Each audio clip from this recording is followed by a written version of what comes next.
दूसरा श्लोक कौन कर रहे हैं? सुखदेव जी। किसी भी ग्रंथ को जब हम पढ़ते हैं तो उसमें चार बातें मुख्य होती हैं। क्या? जिसको हम पढ़ रहे हैं उसका विषय क्या है, प्रथम। द्वितीय, उसका अधिकारी कौन है। तीसरा, उसका संबंध किससे है। और चौथा, जो हम श्रवण कर रहे हैं उसका प्रयोजन क्या है, क्या होता है उससे। तो भागवत जी का विषय क्या है?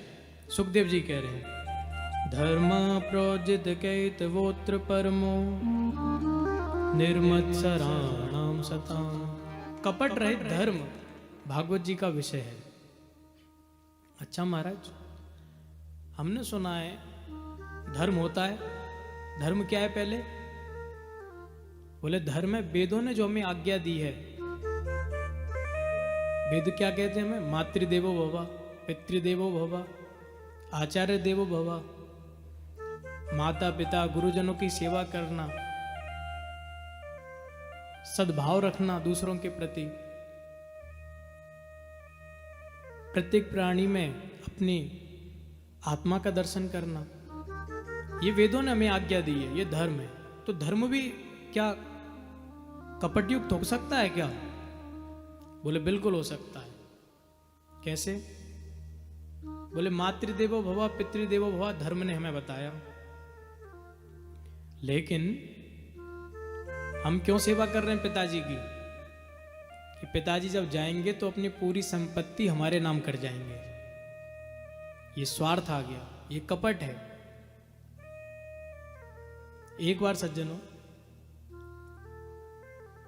एक वृद्ध बाबूजी थे। उन्होंने अपनी सारी संपत्ति अपने दोनों बेटों के नाम कर दी। पहले बड़ी सेवा करते थे, लेकिन जैसी संपत्ति नाम कर दी तो अब कोई चाय पानी भी नहीं पूछता। बाबूजी एक दिन अपने मित्र से मिलने के लिए गए और अपना दुखड़ा सुनाने लगे कि भाई, जिस संतान को पाल पोस करके बड़ा किया, आज वो ऐसा स्वभाव, ऐसा बर्ताव करती है हमारे साथ कि हम तुम्हें क्या बताएं। तो संसार में सबसे ज्यादा प्रेम अगर किसी को है तो धन से है। तो मित्र ने कहा, देखो भाई, हम तुम्हें एक युक्ति बताती हैं। क्या है युक्ति? बोले ऐसा करो कि आज तुम एक संदूक ले जाओ घर पे और एक सिक्का ले लो। पूरी रात जाग करके उस सिक्के को संदूक पर बजाना और सुबह उस सिक्के को बाहर छोड़ देना, संदूक के बाहर, और घूमने के लिए बाहर चले जाना। बाबूजी ने विचार किया कि कोई बात नहीं, ये भी करके देख लेते हैं। सो बाबूजी एक बड़ा बक्सा लेकर गया है। 2 लोग लेकर के चले आ रहे थे। बच्चों ने देखा कि दादाजी ये आप क्या लेकर के आ रहे हो? मम्मी को जाकर के बताया। मम्मी ने अपने अपने पतियों को बताया, अरे सुनते हो, आज बाबूजी कहीं से संदूक लेकर के आए हैं। बेटों ने विचार किया कि हमें तो पहले ही से संदेह था, कहीं ना कहीं बाबूजी के पास गड़ा हुआ धन था जो आज तक इन्होंने हमें बताया नहीं, और आज ये उस धन को लेकर के आए हैं। सो सब की सब बाबूजी के द्वार पे आकर के खड़े हो गए, कान लगा करके। अब देखा कि सिक्के की आवाज आ रही थी, वो बजा रहे थे संदूक के ऊपर। सो एक लड़का बोला कि अरे सुनो भाई, पैसों की आवाज आ रही है, लगता है सोने की मोहरें हैं, सोने की मोहरें गिन रहे हैं। अब सुबह हुई।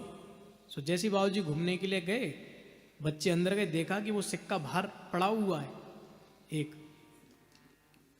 सो देवी जी बोली, अरे देखो, एक छूट गया और इसमें ताला लगा हुआ है, बंद करके गए, इसी में ही है सब कुछ। सो जैसे बाबूजी घूम करके आए, सो एक बहू जूस का गिलास लेकर के खड़ी है। बाबूजी, आप सुबह सुबह घूमने के लिए जाते हो, ये लीजिए जूस पीजिए, आप थक जाते होंगे। इतने में दूसरी आ गई। बोले बाबूजी, जूस से कुछ नहीं होगा, मैं फल काट करके लाई हूं, और ये मैंने रात में आपके लिए चने भिगोए थे, ये चने हैं, इनको पान कीजिए। आप कितने कमजोर हो गए हैं, आप अपनी सेहत का ध्यान भी नहीं रखते। और आज से मैंने आपके लिए पूरी व्यवस्था कर दी है भोजन की भी। भोजन मैं स्वयं अपने हाथों से बनाऊंगी और कमरे तक खिलाऊंगी। बाबूजी ने विचार किया, वाह जय हो, सेवा होने लगी दोबारा। तो ये है कपट। भागवत जी जो है वो कपट रहित हैं, कपट रहित धर्म के बारे में चर्चा करती हैं भागवत जी। अच्छा, दूसरा इसका अधिकारी कौन है? निर्मत्सराणाम सताम। एक होता है मत्सर। क्या होता है? बोले मत्सर होता है जो अंदर से काटता है। मच्छर काटता है ना हमें, ठीक उसी प्रकार होता है मत्सर, ईर्षा दूसरों से। भाई मैं गाड़ी लेकर के आया छोटी और ये बड़ी गाड़ी लेकर के आ गया। अब अपनी गाड़ी प्रिय नहीं है जो इतनी मेहनत करके कमाई है, दूसरे की अच्छी लग रही है। एक सज्जन ने तपस्या करी, भगवान प्रसन्न हुए और उनको आशीर्वाद दिया कि मांगो, क्या मांगते हो? तो उन्होंने कहा कि ऐसा है, आप मुझे आशीर्वाद दीजिए कि जो मैं मांगू वो मुझे मिल जाए।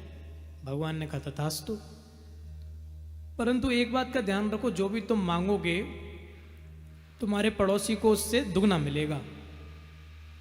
ये सज्जन वापस घर लौट करके आए। सो इन्होंने मांगा कि मेरे पास एक गाड़ी आ जाए, पड़ोसी के पास दो दो गाड़ी।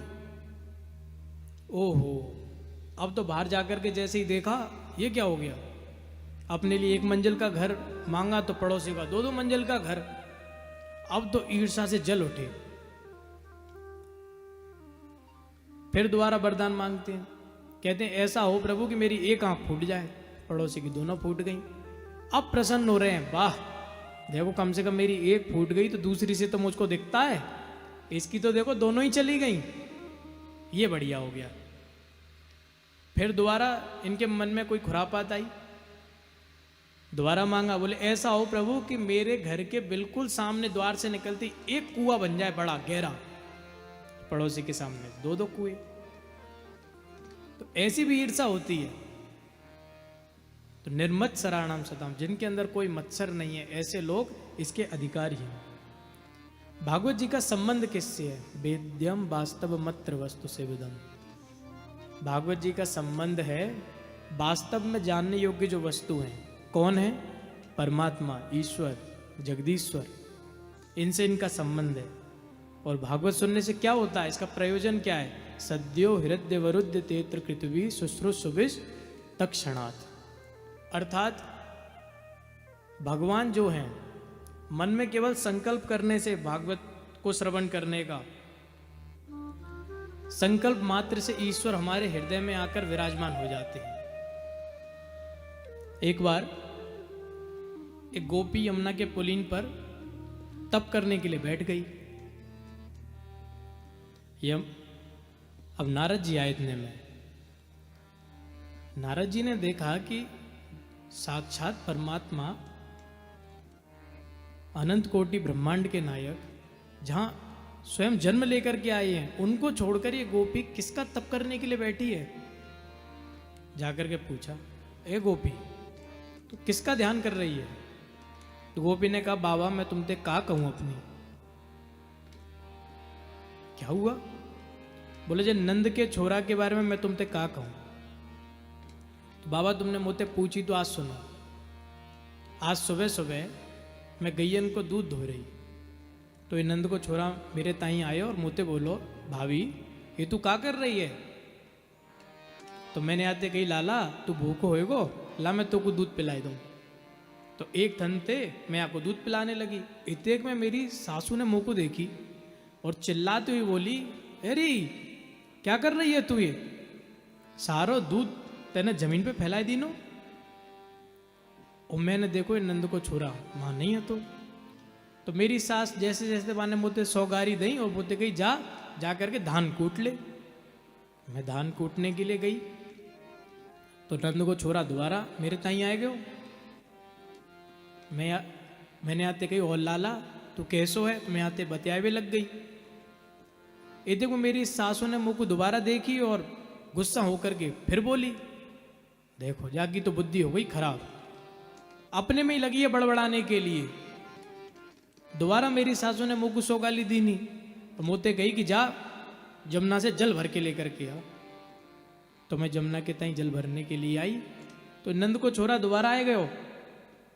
तो मैंने आते कही कि लाला जो मैं मटकी लेकर के आई हूं मटकी ने एक भारी है तो तनिक उछवाई दे। तो जैसे ही मटकी मैंने उठाई, जल नंद को छोरा अदृश्य है गयो और मटकी फूट गई। अब बाबा तुम ही बताओ, अब मैं अगर ऐसे वापस गई तो मेरी सास मुझको दोबारा सौगारी देवेगी। तो मैंने सोच लिया कि जब तक जे नंद को छोरा मेरे हृदय से नहीं जाएगा तब तक मैं तप करूंगी, नहीं तो मर जाऊंगी। नारद बाबा दंग रह गए सुन करके, बोले वाह गोपी, बड़े बड़े ज्ञानी ध्यानी तपस्वी जिनकी एक दृष्टि को पाने के लिए पत्ते खाकर वायु पी करके तप करते हैं, लेकिन फिर भी वो जगदीश्वर उनको दर्शन नहीं देते। धन्य हो गोपी जो उनको अपने हृदय से निकालने के लिए तप करने के लिए बैठी है। क्या सराहना की जाए गोपियों के भाग्य की। तो ऐसे ही श्रीमद् भागवत को श्रवण करने का हम सब जब संकल्प करते हैं तो ठाकुर जी हमारे हृदय में आकर के विराजमान हो जाते हैं। तीसरा मंगलाचरण व्यास जी के शिष्य सूत जी कर रहे हैं। सूत जी कह रहे हैं, निगम कल्पतरोर्गलितम